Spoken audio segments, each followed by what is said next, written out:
وہ ہونا جو ہے وہ بڑا لازم ہے. پوری صحت کی طرف توجہ رکھیں. آپ فاسٹ فوڈ وغیرہ نہ کھائیں. آپ یہ کوکا کولا اور اس قسم کی جو مصنوعی ڈرنکس ہے نہ پئیں. گھر کا کھانا کھائیں. گھر کا دال ساگ بہتر ہے.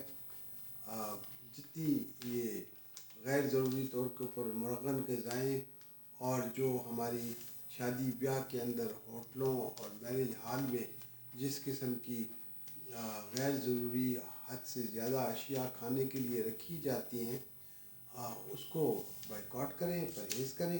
ون ڈش پارٹی پہ آ جائے. میرا خیال ہے یہ تمام اگر کفایتیں ہم کریں گے اور اس کے ساتھ ہم ایکسرسائز کریں گے اور اس کے ساتھ ہم اپنے بچوں کو کوالٹی ٹائم دیں گے. سارا دن ہر وقت ایک پروفیشن میں رہنا, میاں بھی کام کر رہا ہے, بیوی بھی, تو کوالٹی ٹائم تو آپ بچوں کو نہیں دے سکتے. تو اس سے بچے متاثر ہوتے ہیں. اور ڈاکٹر صاحب سوری میں آپ کی بات کاٹ رہا ہوں. ڈاکٹر صاحب اکثر لوگ ذہنی بیمار ہوتے ہیں مگر کوئی تسلیم نہیں کرتا کہ ہاں مجھے ایسا کوئی مسئلہ ہے. اس کا شعور کے لیے میڈیا بڑا کارآمد ہے. میرا اخبارات کے جو ہے جو منسلک لوگ ہیں ان کو اس کے اندر ٹرین کیے جائے, ورک شاپس دی جائیں. ڈاکٹر صاحب یہ بتائیے کہ کوئی این جی او, کوئی ادارہ ایسا ہے جو ذہنی صحت کے حوالے سے لوگوں میں شعور پیدا کرنے کے لیے کام کر رہا ہو؟ دیکھیں جی, پاکستان میں بالکل اس پہ کام ہوا ہے, بہت کام ہوا ہے. سب سے بڑا ادارہ تو فاؤنٹین ہاؤس لاہور ہے. جو فاؤنٹین ہاؤس لاہور جو ہے وہ ایشیا کا سب سے بڑا ریہیبلیٹیشن سینٹر ہے شدید قسم کے ذہنی امراض کے لیے, اور کم از کم ساؤتھ ایشیا میں تو بہت بڑا سینٹر ہے. بڑا نام ہے, بڑا کام ہوا ہے. اور پروفیسر رشید چودھری مرحوم نے اس کی ابتدا کی تھی, اس کی بیل ڈالی تھی. اسی طرح دوسرا ادارہ ہورائزن ہے ہمارا پشاور میں. یہ این جی او ہے جس کا فاؤنڈر میں سمجھا جاتا ہوں, لیکن میں سمجھا جاتا ہوں کہ باقی لوگوں کے تعاون سے مل کر یہ تنظیم بنی اور اس کو 40 سال سے زیادہ عرصہ گزر گیا ہے. تو کمیونٹی بیسڈ جو کمیونٹی کے اندر شعور پیدا کرنا, وہ اس میں بڑی نمایاں کامیابی حاصل کی ہے. اس کے ساتھ ساتھ ہم دیکھتے ہیں کہ کراچی میں اچھی آرگنائزیشنز ہیں جیسے کاروان حیات. اسلام آباد اور پنڈی میں بھی اس قسم کے کام ہوئے ہیں. لیکن تھوڑا سا مشکل بات یہ ہے کہ اگر یہ سب ان کا کام یکجا کر کے ان کی ایک کوآرڈینیشن, اور ان کی اگر کوآرڈینیشن ہو, ان کی ایک کمیٹی بنے تو یہ اپنے کاموں کو مل بیٹھ کے اجاگر کرے, تو میرا خیال ہے وہ اس کی بڑی کمی ہے. اس کی کمی کو پورا کرنا چاہیے.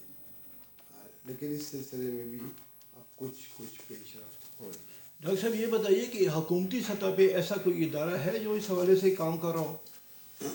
میں نے یہ دیکھا ہے کہ حکومتی سطح کے اوپر جو بھی ادارے ہیں, جیسے اور اداروں کا حال ہے, وہ سب ایسے ہی ہوگا, کیونکہ حکومت جو ہے یہ اس کے بس کا کام نہیں ہے.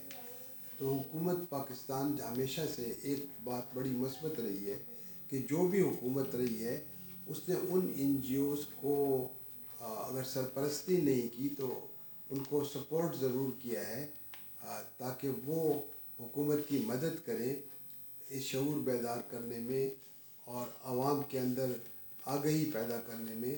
اور اس کے اندر کافی ہر گورنمنٹ نے کام کیا ہے. موجودہ بھی گورنمنٹ کام کرتی ہے, اس سے پہلے بھی کام ہوا ہے. اچھا ڈاکٹر صاحب, اس وقت صوبائی حکومت خیبر پختونخوا حکومت اور خاص طور پہ پشاور میں منشیات کے خلاف بہت سرگرم عمل ہے. منشیات سے پاک پشاور مہم چلائی جا رہی ہے.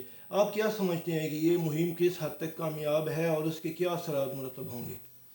دیکھیں, ہر دور میں مختلف حکومتوں نے ایسے کام کیے, بڑے سکسیزفل کام کیے. اس کے اندر میں سمجھتا ہوں کہ انہوں نے ایک نیک نیتی سے کام کیا ہے.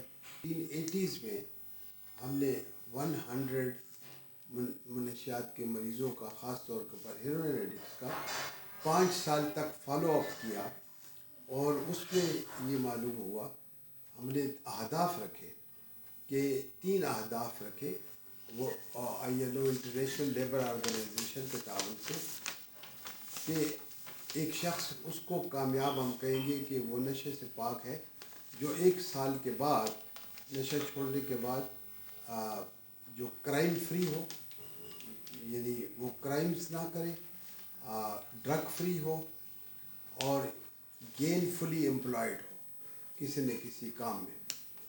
تو اس حساب سے پھر 5 سال کے بعد جب ہم نے تناسب دیکھا تو صرف 30% لوگ جو ہیں ان میں یہ کامیابی ہوئی، جو بہت بڑی اسٹڈی تھی اور دنیا بھر میں اس کا چرچا بھی ہوا اور وہ اب بھی کوٹ کی جاتی ہے۔ تو اگر حکومت اس کے اندر جو وہ NGOs جو کام کر رہی ہیں اس کے اندر، یا وہ سماجی تنظیمیں، اس کے ساتھ ساتھ جو دیگر جو ادبی تنظیمیں ہیں ان کی سپورٹ کرے، ان کی ہیلپ کرے، تو بڑے اچھے نتائج نکل سکتے ہیں۔ اس سلسلے میں نے سنا ہے اور دیکھا بھی ہے کہ کمشنر پشاور ڈویژن ہیں، اس وقت انہوں نے بڑا کام کیا ہے۔